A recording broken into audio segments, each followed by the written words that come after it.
working to connect a region of over 600 cultural bridges between our lands.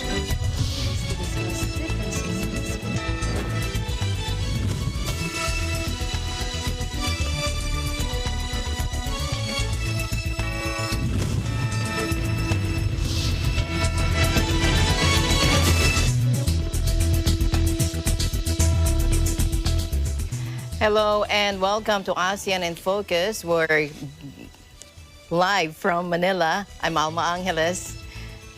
Bringing you the news in the dynamic ASEAN region. Thank you, Ralph. On today's headlines. Former Philippine President Benigno Aquino, the reserve scion of one of Asia's most famous families, political families, died today. He was 61. Thai authorities warned demonstrators against gatherings to mark the anniversary of the Siamese Revolution on Wednesday, citing the kingdom's soaring COVID-19 infections. Vietnam suggested China, Japan, and the Republic of Korea continue supporting ASEAN to narrow the development gap at the bloc's sub-regions, including the Greater Mekong sub-region, amidst the COVID-19 pandemic. Coastal cities are on the front line of the climate crisis, with swelling oceans withdrawing the map and putting hundreds of millions at risk. That's the warning of an unpublished draft report by the UN's Climate Science Advisory Panel.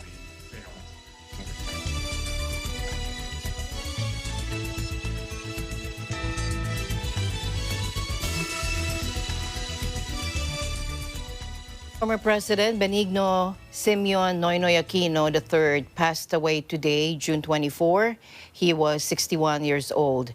The 15th President of the Philippines died this morning. He was rushed to the Capital Medical Center in Quezon City. His former Interior Secretary Manuel Rojas confirmed the death of the former president in a statement.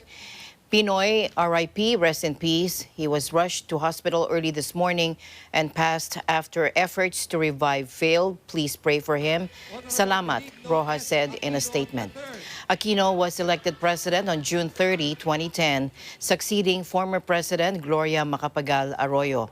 Aquino, who ruled the archipelago nation from 2010 to 2016, was the only son of the late former President Aquino and her assassinated husband, Senator Benigno Aquino. I am out of Twitter from grief over the death of a sea-green, incorruptible Foreign Secretary, Teodoro Locsin tweeted. He said Aquino was brave under armed attack, wounded in crossfire, indifferent to power and its trappings, and ruled our country with a puzzling coldness, but only because he hid his feelings so well, it was thought he had none. Aquino was born on February 8, 1960, to one of the country's wealthiest land-owning political families. A latecomer to the presidential race in 2010, he declared his candidacy only after his mother's death from cancer. The previous year had plunged the country into mourning and demonstrated the power of the family name. He made fighting corruption his mantra, capitalizing on his family's clean reputation, and vowed to reduce the poverty afflicting a third of the population. His administration delivered average annual economic growth of just over 6%, the highest since the 1970s, handing the country investment-grade status, but poverty remained endemic. Aquino, who earned an economics degree from the elite Ateneo de Manila University, was long mocked by opponents as a fortunately surnamed underachiever with no administrative or business experience. They also said he had little to show for the more than a decade he spent as a congressman and senator. But Aquino blossomed during the election campaign into a confident public speaker and the nation's leading critic of his predecessor, Gloria Arroyo, who was arrested for corruption after she left office. Aquino had a bullet lodged in his neck, one of 5 that struck him when rebel soldiers attacked the presidential palace in 1987 in a coup attempt against his mother that killed 3 of his bodyguards. Aquino put the Philippines' long-running dispute with China over competing claims to the South China Sea at the top of his foreign policy agenda. He also launched a landmark case with a UN-backed tribunal to challenge Beijing's claims to most of the sea, which ruled in favor of the Philippines. But Beijing rejected that decision. Aquino is survived by his 4 sisters, and we'll have more updates tonight at Eagle News International. Visiting Israeli health experts shared best practices in managing their country's cold chain and logistics systems during a meeting held here with COVID-19 task force officials, members of the medical community, and private sector representatives on Tuesday. Considering the archipelagic composition of the Philippines, the health experts advised their Filipino counterparts to create centralized vaccine storage hubs that will cater to both urbanized and far-flung areas in the country. Adam Segel, Logistics and Operations Manager of Salomon Levitt Alstein, said that the Philippines needs more hubs since it is an archipelago. He said that we should go for creating centralized hubs for Pfizer vaccines based on the ability to reach a certain population, and possibly with a customized approach in more remote areas. Centralized hubs for vaccine storage will work with metropolitan areas with a dedicated approach and in remote areas, Segel added. He said that the Israeli Ministry of Health has also developed a smaller packaging for their vaccines. He explained that the vaccines are more secure and less prone to shaking with the smaller packaging they use.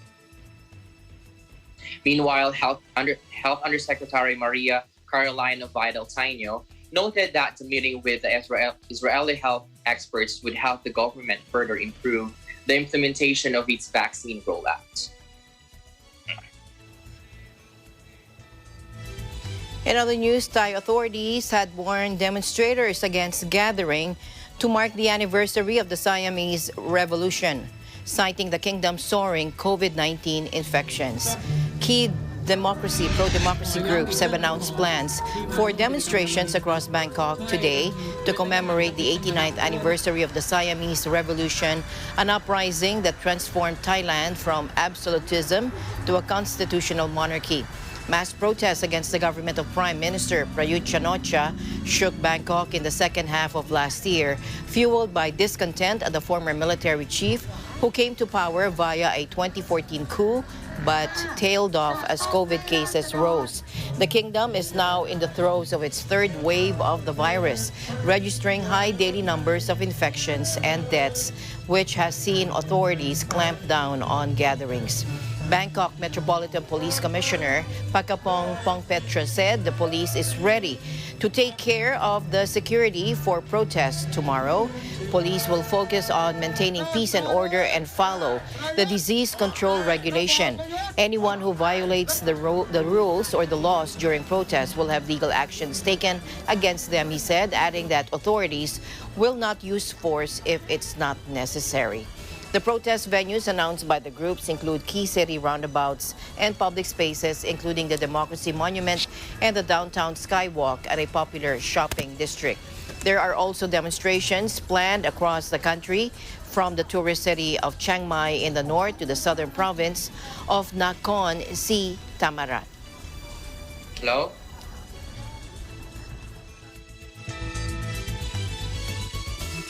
Now let's get the latest coronavirus situation in Malaysia. Here's Alfred Balmes joining us live from Kuala Lumpur. Hi there, Alfred. Hi, good afternoon. For some updates here in Malaysia, with an additional 252,770 doses of COVID-19 vaccines administered as of Wednesday, June 23. Health Minister Dr. Adam Baba has reported in a tweet from his official Twitter account that a total of 6,554,500 doses of COVID-19 vaccines have been administered to date. Dr. Adam added that of that number, 4,749,133 people have received their first dose, while another 1,805,367 people have received both doses. Before this, he had announced on Wednesday that Malaysia reached another milestone in the rollout of COVID-19 vaccines as it crossed the 250,000 daily dose mark on Tuesday, June 22. The 5 states that recorded the highest number of people with 2 doses administered were the state of Selangor at 237,662, followed by state of Johor at 192,501, State of Sarawak came third with 189,280. Then State of Perak at 165,932.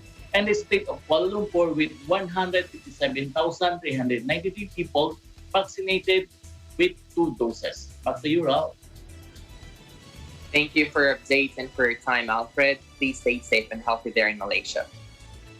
Likewise, live reporting here from Kuala Lumpur, Malaysia. This is Alfred Balmas. We live in interesting times.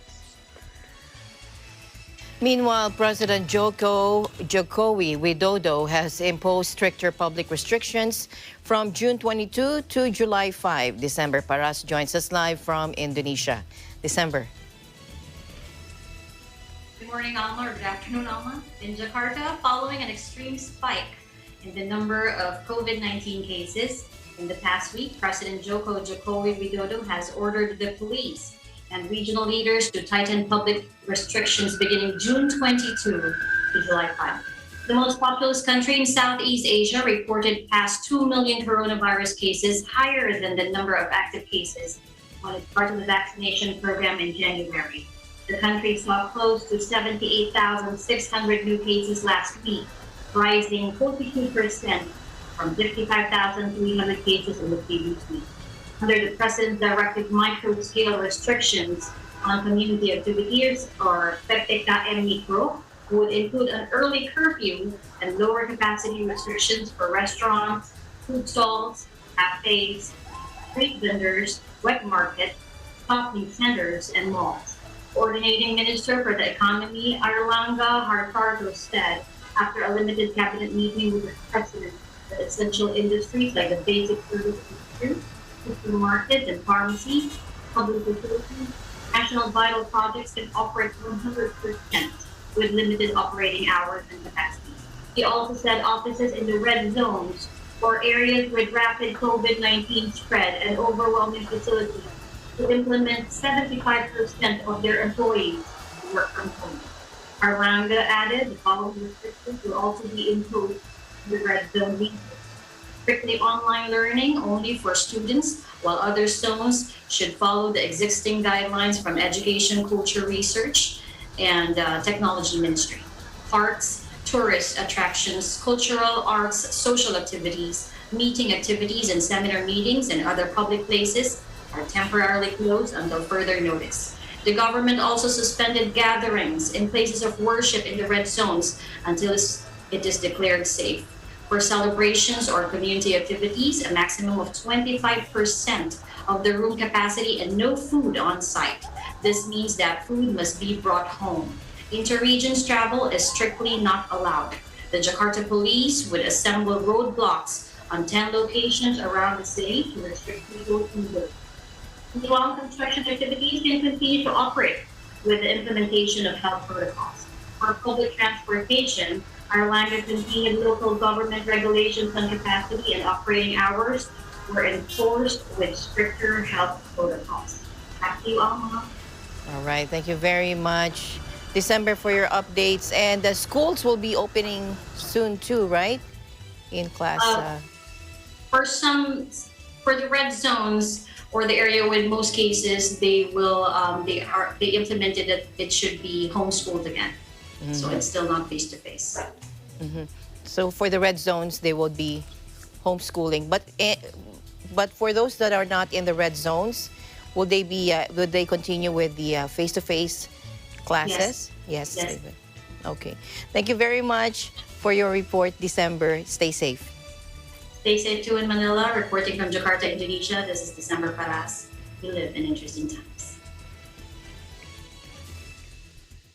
Secretary General of ASEAN Dato Lim Jock Hoi and Peter Maurer, President of the International Committee of the Red Cross, convened to exchange views on a range of issues via virtual conference on June 14. At the meeting, both sides appreciated the progress of cooperation between ASEAN and ICRC. They renewed their commitment in pursuing joint collaboration, particularly in the areas of disaster management, health post-COVID-19 recovery, and humanitarian assistance. Both sides also discussed possible areas of cooperation between ASEAN and the ICRC, including those in the ASEAN Agreement on Disaster Management and Emergency Response, Work Program 2021 to 2025. They look forward to the convening of the third ASEAN ICRC Joint Platform on Adaptation to the Evolving Riskscape in ASEAN and beyond, which will be held on 23 and 24 of June 2021.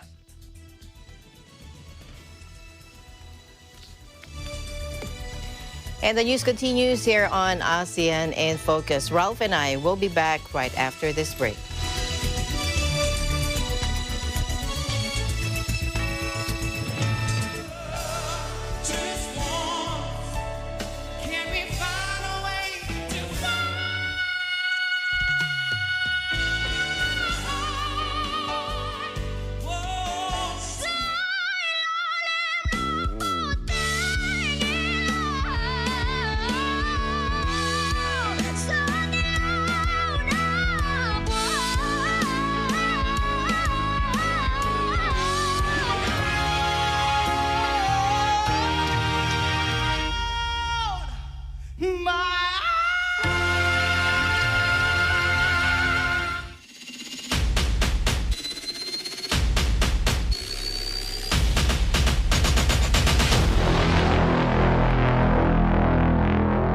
This program is supported by China Bank. Your success is our business.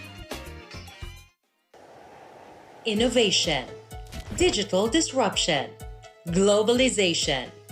Startups, micro, small, and medium enterprises, as well as large corporations, all face interesting challenges in the market today. Peek into the world of exciting opportunities and partnerships to drive growth with the latest business news and information. We are open for business. Your weekly dose of entrepreneurial inspiration to update you on the latest developments in the world of business. Get up close and personal with CEOs and thought leaders to help you discover valuable insights. Sharpen your instincts for smart decision-making with the latest markets and economic trends, disruptive ideas, global innovation, social entrepreneurship, and other leading-edge business ideas. Join the conversations to create a more vibrant environment for entrepreneurship. Catch Open for Business, from vision to action.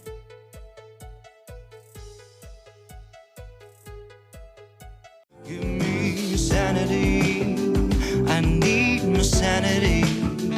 Time to live in harmony. Give me back my sanity. Give me back my sanity. Hey guys, this is Marky Strom. Please catch me on Letters and Music on air and online this coming June 26th, Saturday, 1 and 2 p.m. only here on Net 25. See ya.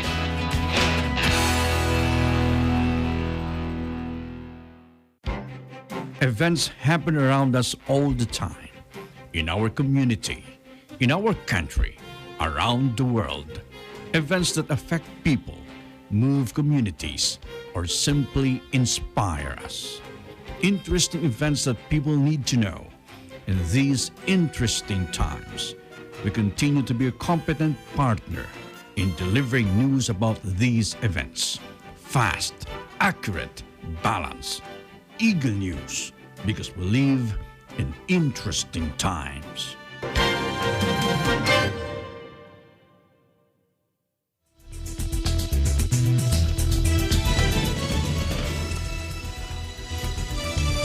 Welcome back. Vietnam suggested that China, Japan, and the Republic of Korea continue supporting ASEAN to narrow the development gap at the bloc's subregions, including the Greater Mekong subregion amidst the COVID-19 pandemic. Deputy Foreign Minister Nguyen Quoc Dung made that statement while addressing the ASEAN Plus 3 senior officials meeting, or the SOM ASEAN Plus 3, held in the form of video conference on June 22nd. Mr. Nguyen underscored the need to strengthen cooperation in containing the pandemic and regarding comprehensive recovery as the top priority, proposing partner countries to share experience in the COVID-19 fight and support ASEAN to improve vaccine production, capacity, and purchase. ASEAN Plus 3 needs to effectively launch the ASEAN Plus 3 Leaders Statement on strengthening ASEAN Plus 3 cooperation for economic and financial resilience in the face of emerging challenges, he said. He also stressed the importance of ensuring an environment of peace, security, and stability is the prerequisite condition to facilitate recovery, growth, and sustainable efforts, focusing on enhancing dialogues and cooperation, building trust, respecting laws, boosting mutual belief, and cooperation for common interest. The ASEAN countries highly valued China's supply of 100 million doses of vaccine to ASEAN and the commitment of Japan and the Republic of Korea to providing $1 billion and $200 million, respectively, for the COVAX AMC mechanism to provide vaccines for poor and developing nations. The ASEAN Plus 3 countries agreed to accelerate close coordination to maintain and facilitate trade and investment, expand regional connectivity, and gradually remove travel restrictions between regional countries if the situations will be controlled.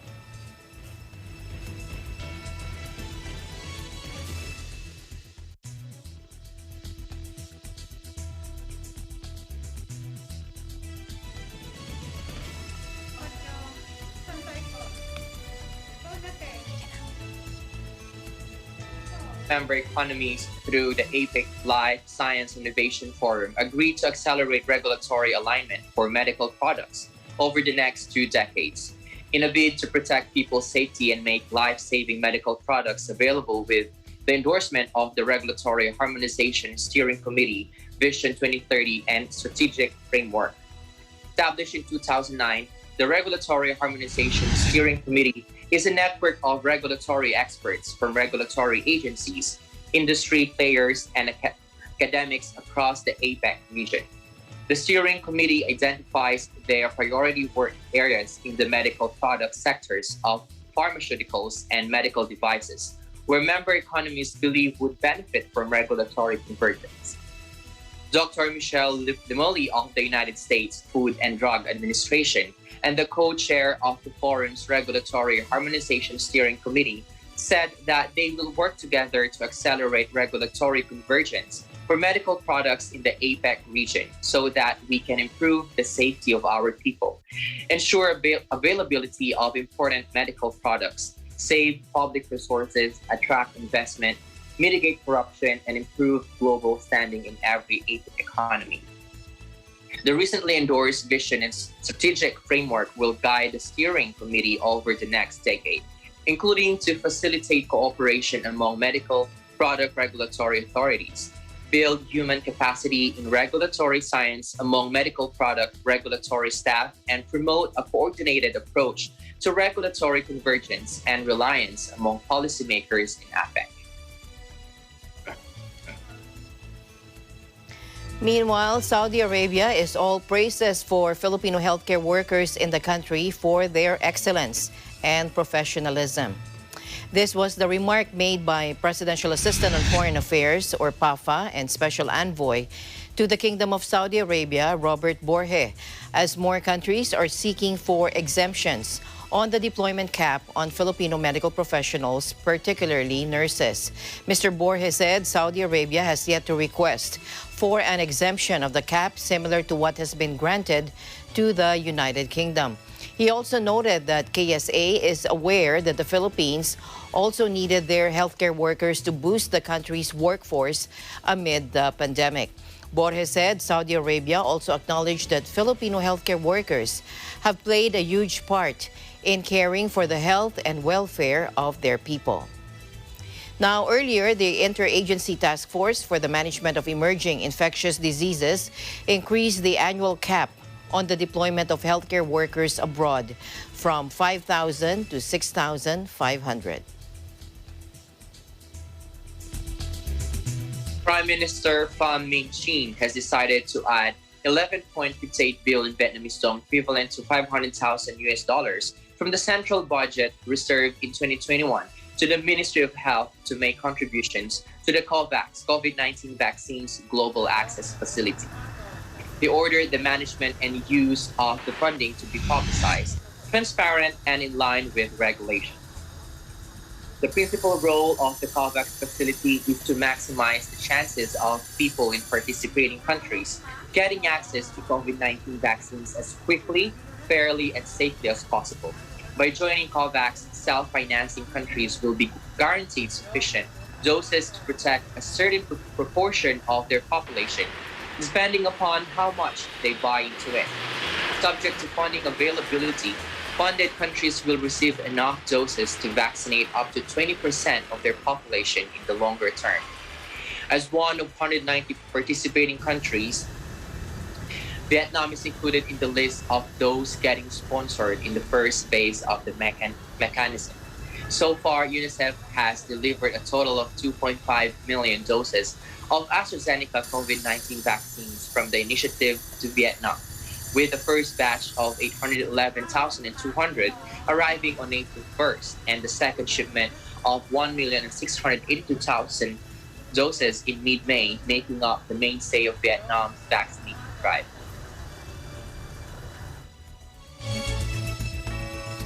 Staying in Vietnam, Hanoi is eyeing 200,000 daily COVID vaccine shots. Let's get the details from Micah Gwyneth Apostol. Hello, Micah. Hello. Go ahead. Here's the get press for its COVID-19 vaccination program, which is 1,000 individuals per day. The Hanoi Center for Disease Control has designed 3 choices. It outlined them at a meeting on Wednesday, and they all call for the establishment of vaccination centers throughout the city. The first plan will result in a total of 1,000 to 1,200 sites. The second will result in 2 sites per commune or ward, and the third will be determined by the population density in each location. The objective, according to Ngo Can Huang, Deputy Chief of the CDC's Infectious Disease Prevention Department, is to provide 200,000 vaccinations every day. In the U.S. coronavirus outbreak, which began in late April, Hanoi has reported 466 community cases, including 148 closed hospitals. Since June 12, it has administered over 81,200 doses of AstraZeneca vaccine. Back to you, Alma. All right. Thank you very much for your updates there, Micah, and stay safe. Thank you so much, reporting live from Vietnam. This is Micah Gwyneth Apostol. We live at first time.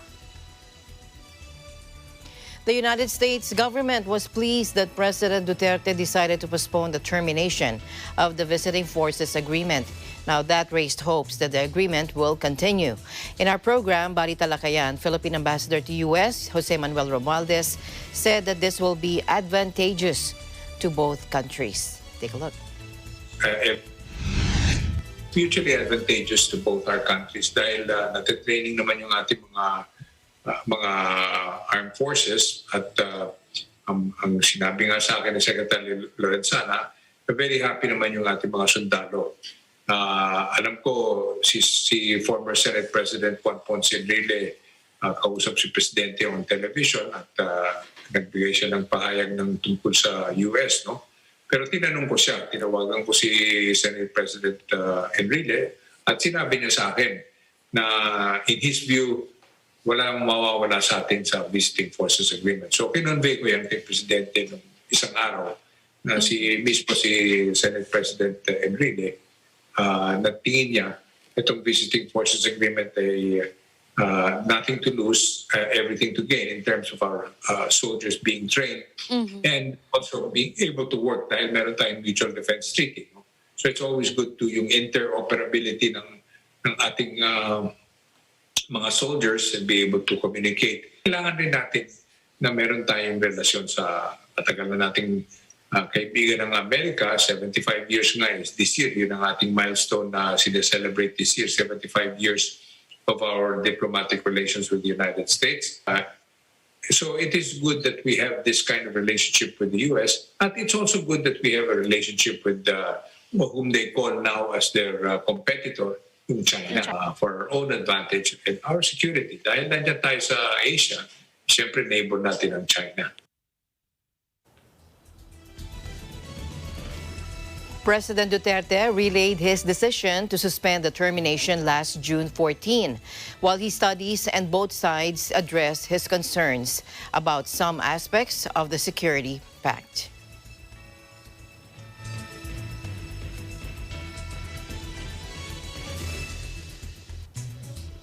The Anti-Red Tape Authority and the Land Transportation Office vowed to work together to bolster the campaign against fixers offering services for application or renewal of driver's license.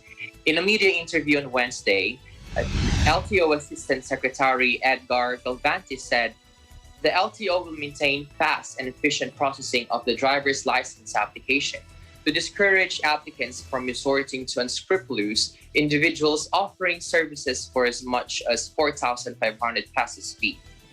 There is totally no need for fixers. They charge you for 4,500 for something that should only be around 600 to 700 pesos.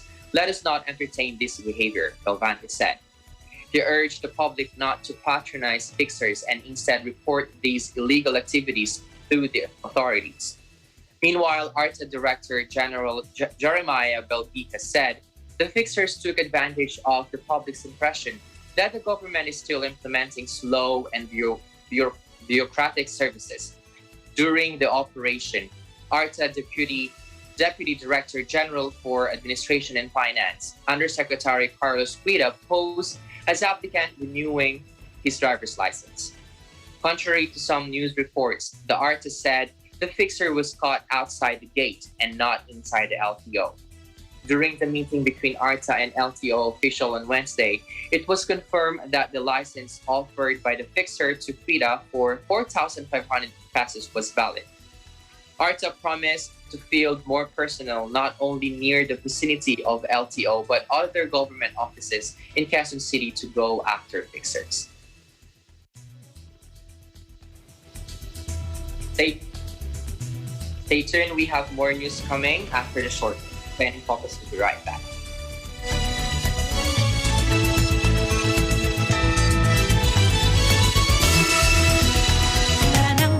Samahan sina Wedge Kujamat, itong balitang panggising sa ulo ng mga balita. Apple David, Sa 60 katao ang isinugod sa ospital. TV Publico, Economic sabotage ang mga tiwaling negosyante. at Cristel Fesalbon Pagpresyo ng gulay, makakausap natin para iatid sa inyo ang mga kaganapan at pangyayari sa bansa at sa iba't ibang panig ng mundo. Mga napapanahong isyu ng bayan. May balitang sports, entertainment at iba pang kaalaman. Simula Lunes hanggang Biyernes, alas 5 ng umaga sa paborito nyong morning show, Pambansang Almusal, dito sa Net 25. Pambansang Almusal. Hey there, Arnie Aquino here at Hatley Castle, one of the filming locations for the X-Men series. Don't forget to tune in to Digital Nest only on Net 25.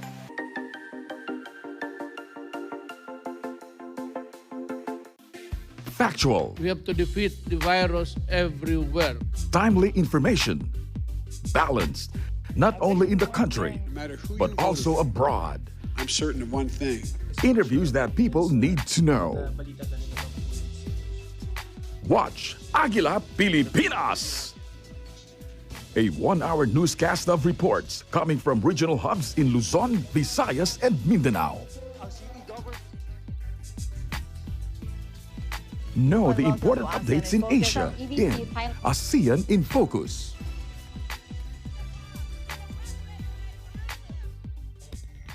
Track the latest stories in the provinces in Aguila Provincia. Tune into Mata ng Aguila, the evening primetime news program of Net 25. Balanced and objective, Mata ng Aguila covers national and international issues, tackles news on business, health, science and technology, entertainment, sports and human interest features, and current events. And Eagle News International On delivers the tonight's latest headlines. global reports, impartial, accessible, and up-to-date. It brings to fore EBC's rich international scope and access to valuable information streams. Well, thank you to explain our help outdoor track. Catch these programs on Net25. You can also watch our news programs through eaglenews.ph and Eagle News Facebook page and YouTube channel.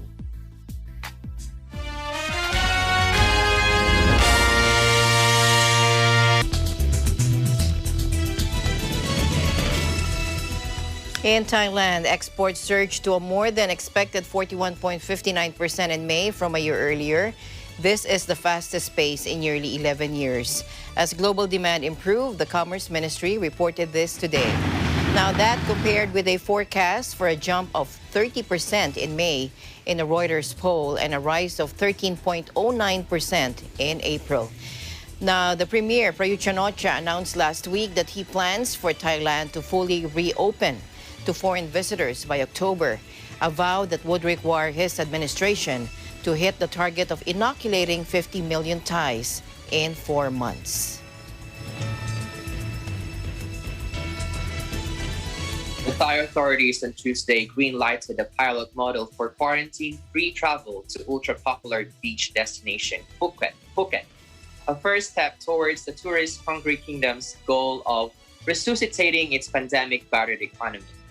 Thailand has imposed strict restrictions on visitor arrivals in order to stem the coronavirus, but discouraging visitors has led to its economy reporting the worst performance since the 1997 Asian financial crisis. Whether there would be any criteria for the cancellation of Phuket Sandbox if anything adverse happens.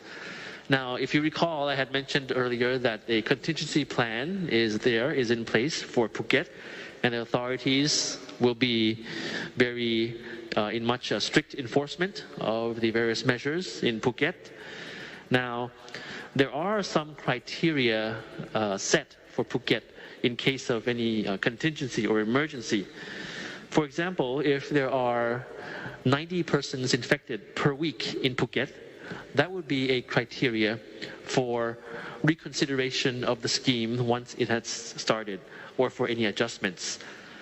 Also, if all 3 districts in Phuket are affected, and in that more than 6 villages are affected, that would be another criteria. If there are COVID cases and no linkage, no contact tracing is found, no contact tracing is possible, that will be another criteria. And if the hospital beds in the province, the hospital bed capacity exceeds 80%, that would be another criteria. Some of the reconsideration of the Phuket Sandbox scheme would be possibly to decrease the level of activity, business activities, or to conduct sealed route travel, and also to have more hotel quarantine. And ultimately, if worst case scenario, then they would have to halt the scheme in Phuket. But of course, this is in preparation of a worst case scenario. The hugely important tourism industry has been on tenterhooks since March, when the government floated the so-called Phuket Sandbox scheme, which would have allowed vaccinated tourists to enter the country without undergoing the usual 2 weeks quarantine. But after a third wave of COVID infections engulfed the country in April, the scheme appeared to be on the back burner, thanks to muddy messaging from authorities. Tourism officials and members of Thailand's COVID task force announced on Friday the Sandbox scheme was set to begin on July 1.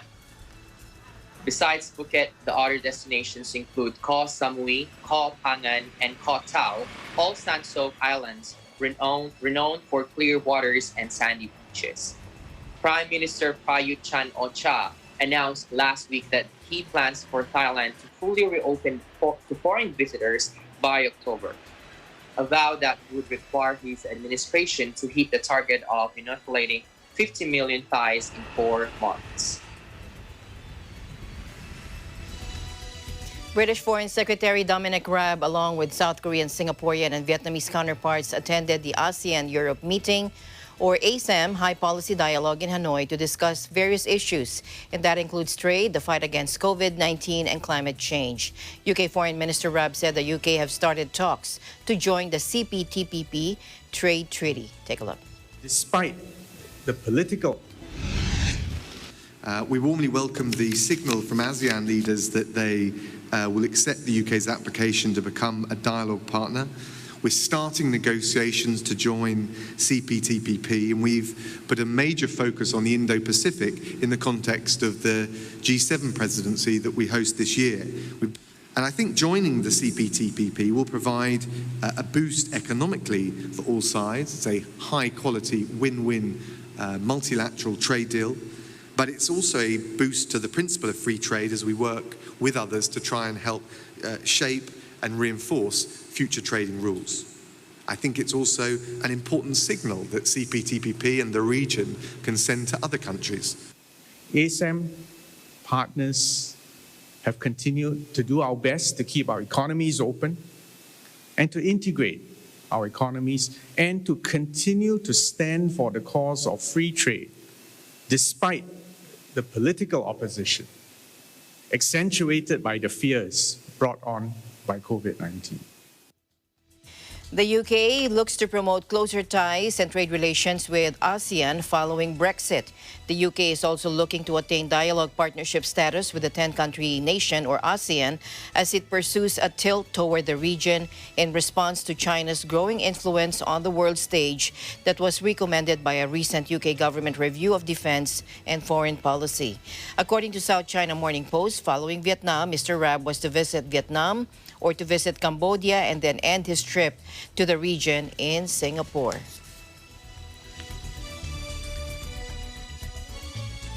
Now, the Philippine Southeast Asian or SEA Games team Chef de Mission Mon Fernandez Barrett on Tuesday night, the SEA Games Federation is set to convene anew regarding the state of the 2021 SEA Games in Hanoi amid the pandemic. The Southeast Asian Games Federation will be meeting on the 24th, Fernandez said during the Banana Key podcast. The coronavirus disease 2019 situation in Vietnam has put the holding of the Southeast Asian Games in jeopardy, with cases rising at a record pace, although not as dreaded as in some other countries. As of June 21, Vietnam's 7-day average of new COVID-19 cases was at 378 after the confirmation of 272 more infections. One of the top models for handling the pandemic during its early days last year, Vietnam's recovery rate plummeted to 40.3%, 5,453 out of 13,530 total cases, mainly due to the ongoing spike and its interestingly slow vaccination drive. Fernandez, currently a commissioner in the Philippine Sports Commission, said everything is bleak at the moment. Earlier this month, the Vietnam Olympic Committee proposed to the Southeast Asian Games Federation the postponement of the Southeast Asian Games to July next year. However, 8 other national Olympic committees, including the Philippines, rejected the proposal mainly due to the athletes' preparation. Meanwhile, MotoGP confirmed that the race scheduled for Japan has been canceled due to COVID-19 and that the U.S. race will now take place on October 3. MotoGP said in a statement that the ongoing COVID-19 pandemic and resulting travel complications and logistical restrictions mean that it hasn't been possible to confirm the event at this time, meaning that it will therefore not feature on the 2021 calendar. The race in Thailand has been moved to October 17 as part of the calendar rejig of the season.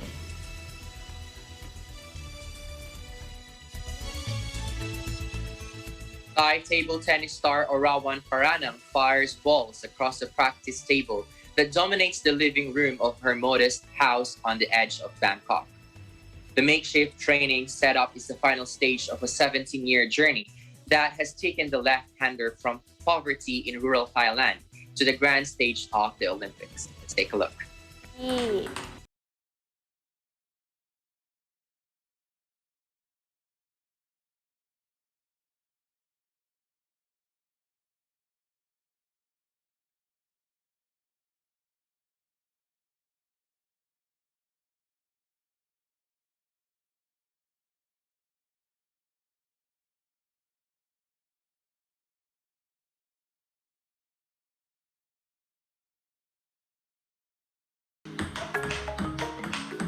ก็คือตอนแรกครอบครัวก็สนับสนุนอยู่แล้วแต่ว่าเพียงแต่ว่าไม่ได้มีทุนทรัพย์ที่จะซัพพอร์ตให้เราแต่คือเขาให้ใจก็คือซัพพอร์ตด้วยใจก็คือให้ลูกได้ทำเต็มที่ในสิ่งที่ลูกชอบก็คือซัพพอร์ตให้ทุกอย่าง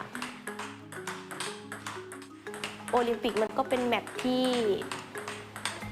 ในชีวิตการเป็นนักกีฬาของนักกีฬาคนหนึ่งแต่ละชนิดกีฬาเนาะก็อยากจะไปก็คือมันเป็นแมตช์ที่สูงสุดในชีวิตนักกีฬาแมตช์โอลิมปิกแต่ถ้ามันไม่มีมันก็น่าเสียดายแต่ว่าเราก็ไม่ได้เสียดายเวลาที่เราฝึกซ้อมมาเพราะว่าเราสามารถเก็บเวลาที่เราฝึกซ้อมเนี่ยไปแข่งในแมตช์อื่นๆก็ได้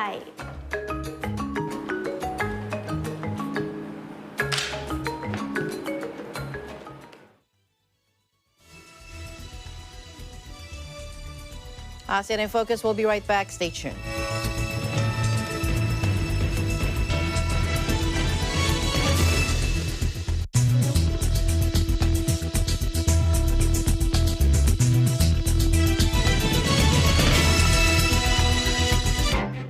Events happen around us all the time, in our community, in our country, around the world.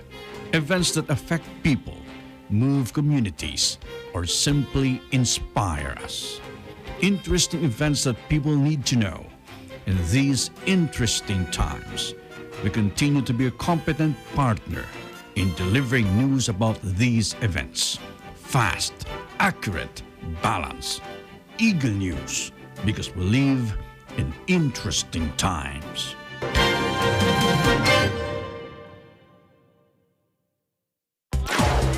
Broadcast journalist Weng de la Fuente returns on Philippine television and radio to deliver top stories and engage with the country's policymakers, shapers, and movers. Tatalakayin ang mga pangunahing balita live sa teleradyo ng Net25 at Radyo Aguila DCEC 1062.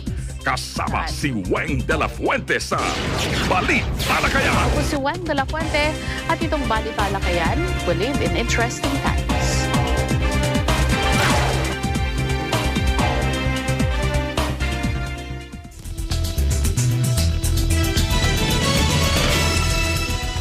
Welcome back. The ASEAN Coordinating Committee on Micro, Small and Medium Enterprises, or ACC MSME, launched ASEAN Access, a one-stop business information gateway for international-oriented businesses to expand their market outreach within the ASEAN and beyond. Take a look. Tasks and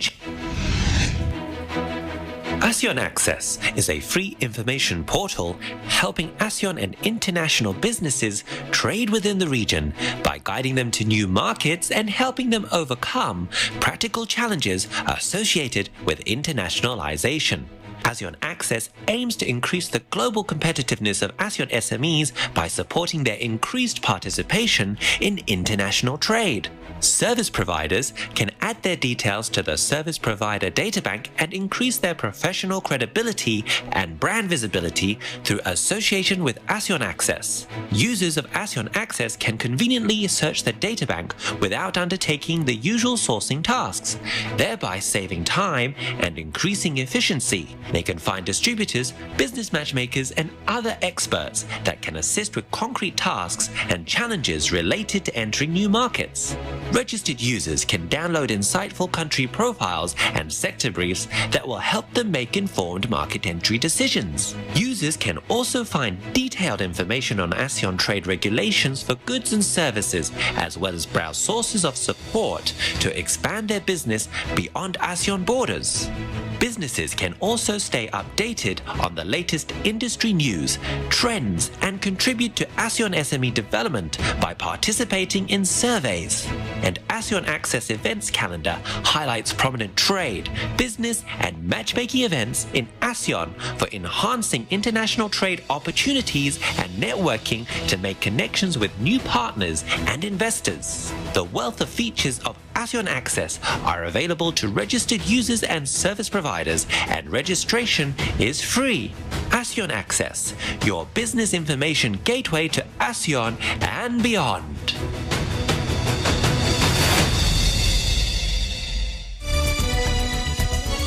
Marine plastics has become a global development challenge as the growing amount of mismanaged plastic waste pollutes oceans, coastliners, rivers, and other inland waterways, while affecting the livelihoods of coastal communities.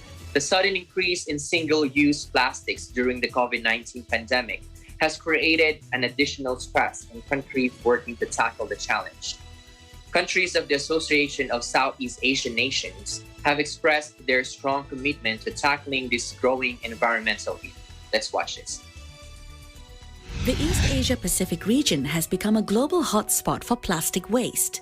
Recent studies have shown that around 243 million tons of waste, including 31.7 million tons of plastic waste, is generated in just 6 ASEAN member states. 53% of the waste generated in ASEAN is uncollected, and less than a quarter of the total waste collected in ASEAN is recycled. Recognizing this concern, in 2019, under the chairmanship of Thailand, 10 ASEAN member states came together to prepare the Bangkok Declaration to combat marine debris. And now, building on that declaration, the same countries have come together to prepare the Regional Action Plan for Combating Marine Debris, which is a vital document to guide ASEAN member states to create waves of change in the battle with marine debris. The goal of the Regional Action Plan is to drive coordination across borders to respond to the marine plastic pollution challenge. It is focused on reducing inputs into the system, enhancing collection and minimizing leakage, and creating value for waste reuse. And the plan builds on the 4 pillars from the ASEAN Framework of Action. Policy support and planning, including driving best practices for phasing out single-use plastics, packaging and labeling, and creating standards for waste trade and recycling. Research, innovation, and capacity building, including strengthening regional knowledge and data on waste and microplastics, and creating consistent approaches to training and collecting information. Public education and awareness, including approaches to drive behavior change and awareness for consumers on packaging and labels. And private sector engagement, including establishing regional platforms for knowledge, implementation support, and to drive innovation and investment. Driving collaboration across countries is at the heart of the Regional Action Plan for Combating Marine Debris, and will help build further momentum for everyone involved, the private sector, development partners, and communities, to deliver impact across ASEAN. Through the Regional Action Plan, we can help protect the vital marine environments that sustain us by coming together to rethink plastics, from their source to the seas that connect us all.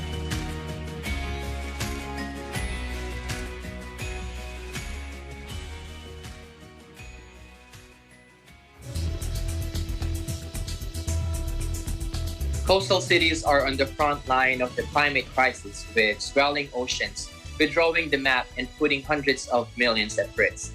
That's the warning of an unpublished draft report by the UN's Climate Science Advisory Panel, seen exclusively by AFP, the most extensive compendium to date of the urgent climate threats facing the planet. Let's watch this. There are cities today that will be Atlantises tomorrow. Not just sections of cities, but some whole cities. There won't be myths because the cities really existed, and we'll tell stories about them. Our efforts to stop climate change are both to protect the lives that we have today, but also they're going to shape the stories that our descendants tell about us. There will be a lot of stories about what we've lost, the things we failed to protect. For centuries, people have been drawn to the coast, building the great metropolises of our time right on the water's edge. But now, a draft of a landmark UN report seen by AFP has gathered crucial research from across the world, laying out in more detail than ever the devastating impact climate change will have on coastal cities.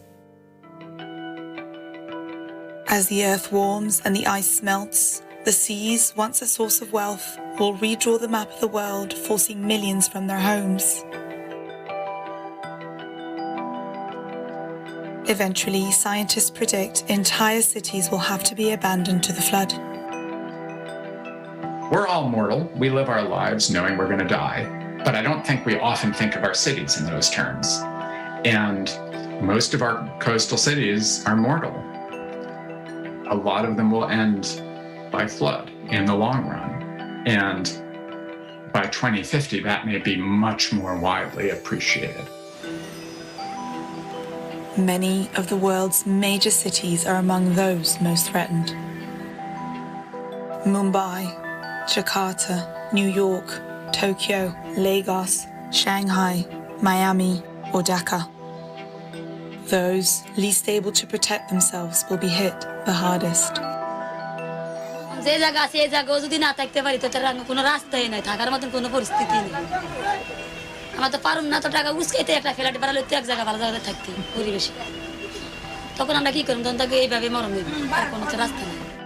Even if global warming is kept under the 2 degrees Celsius agreed in 2015 in Paris, UN climate scientists predict sea levels could be up to 60 centimeters higher by the end of the century.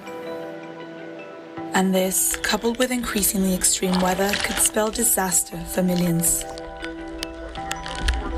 But profound consequences will come years before that. What's interesting for mid-century is not just sea level rise, but sea level rise plus, the average worst flood of the year, or plus a 100-year flood, because that's going to happen in some places. What does sea level rise plus a flood look like? Because of the greenhouse gases already in the air, sea level rise for the next few decades is already baked in. For people in at-risk areas like the residents of this informal settlement near Cape Town, even just the slightest change in conditions puts them in harm's way.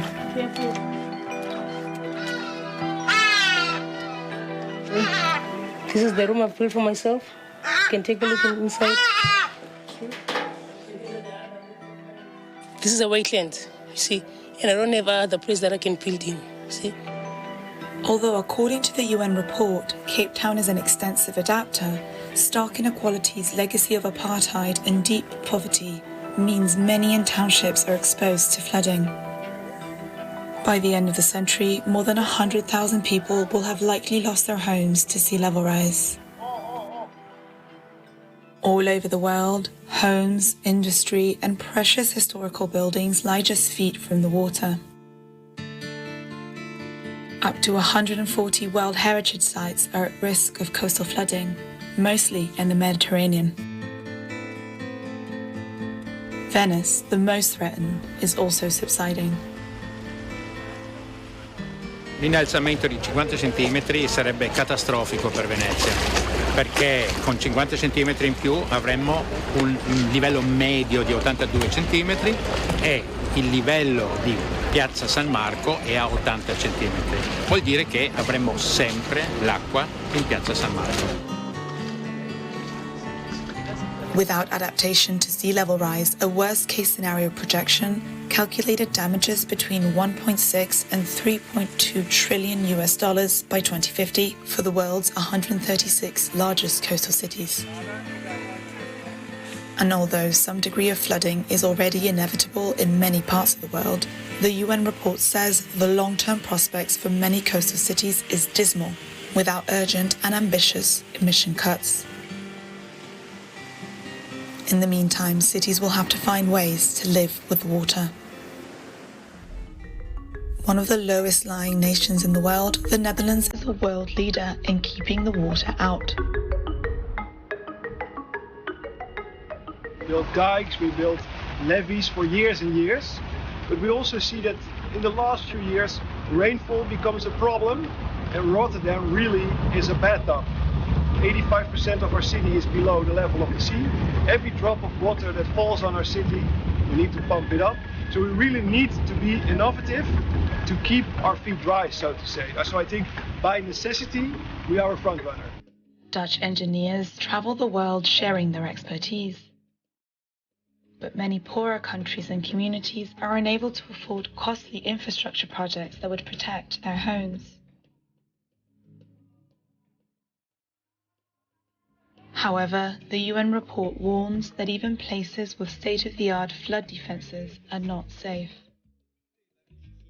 Even they may be, in the end, faced with only one possible solution: to retreat inland. A lot of our kind of old flood stories talk about people sinning and being punished by a flood. And in the past, there really was no relationship that I can imagine between people's behavior and the coming of the flood. But right now, our choices are making the flood. So I think that the stories our descendants tell about us will not be very generous unless we can really cut our pollution a great deal.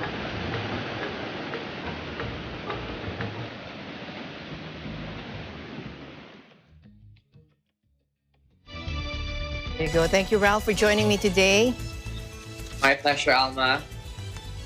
And that's the latest news in the ASEAN region. Reporting from Da Nang, Vietnam, this is Ralph Wandel, Empire Eagle News. We live in interesting times. And we'll see you back here in ASEAN in Focus. I'm Alma Angeles. We live in interesting times.